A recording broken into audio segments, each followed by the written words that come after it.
आपल्या भारत देशाला संपूर्ण जगभरात देवभूमी म्हणून ओळखलं जातं आणि याची साक्ष देतात आपल्या भारतात असलेली असंख्य मंदिरं. एकट्या महाराष्ट्राचा जर विचार केला तर महाराष्ट्रामध्ये एकूण 77,283 इतकी मंदिरं आहेत. पण ज्या ठिकाणी मंदिरांची संख्या जास्त होती त्या ठिकाणी अनेक परकीय आक्रमणं झाली आणि पुरातन ठेवा असलेली अनेक मंदिरं उद्ध्वस्त झाली. महाराष्ट्रातील ही मंदिरं स्थापत्यकलेचा उत्तम नमुना असून आपला सांस्कृतिक वारसा जपणारा एक अमूल्य असा ठेवा आहे. काळ्या आणि राखाडी दगडाचं बांधकाम असलेली ही प्राचीन मंदिरं नेहमीच सर्वांचं लक्ष वेधून घेत असतात.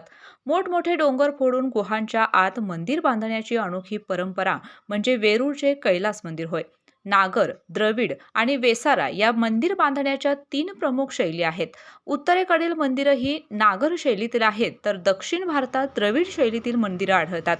या दोन्हींचे मिश्र स्वरूप असलेले वेसारा हे पश्चिम आणि भारतातील इतर काही भागात आढळून येतात. थोडक्यात सांगायचं झालं तर भारतीय संस्कृतीत मंदिर हे समाजाला जोडण्याचं काम करतं. प्रत्येक युगाची ओळख ही त्याच्या स्थापत्य कलेतून होत असते आणि म्हणूनच मंदिरं ही एक प्रकारची टाईम मशीन आहे.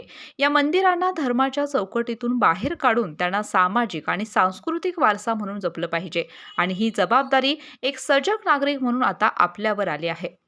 अशाच नवनवीन अपडेट पाहण्यासाठी आमच्या के न्यूज चॅनेलला सबस्क्राईब करा.